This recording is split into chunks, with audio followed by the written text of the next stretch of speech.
Hello. Now that we have explored the first element in our cycle, it's time to explore the second, plan.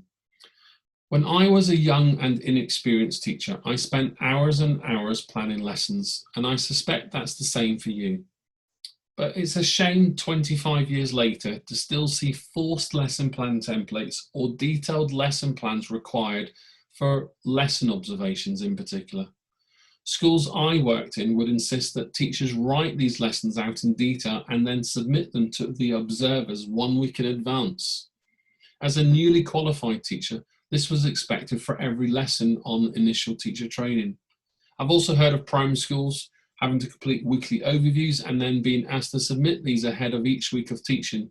And I understand it to a degree, particularly if you're sharing teach schemes of work or shared classes.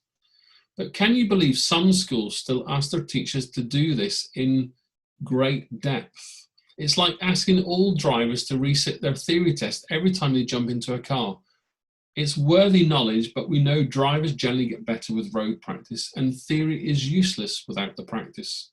And why do we still insist in all routes into teaching that trainee teachers provide detailed lesson scripts that lead observers through lesson sequences, when the observers are not the ones actually teaching the lesson? Is there a need for lesson planning on mass-produced templates? Is there a need for any teacher to write, never mind submit, a lesson plan, other than when going through initial teacher induction?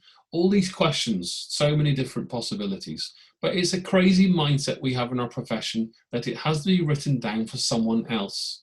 I'm all for developing and tweaking our own practice, but where is the freedom to trust teachers if we cannot trust one another?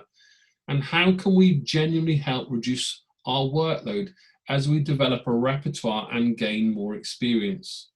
After many years in the classroom, teachers should be permitted to rely on their experience to save them time when it comes to preparing for lessons. In this section of the course, I provide you with a range of options to consider for lesson planning. We will question what we've always done, as well as consider cognitive processes to help better understand the mechanics needed behind planning to inform not only what a teacher needs to teach, but how and why. Thank you.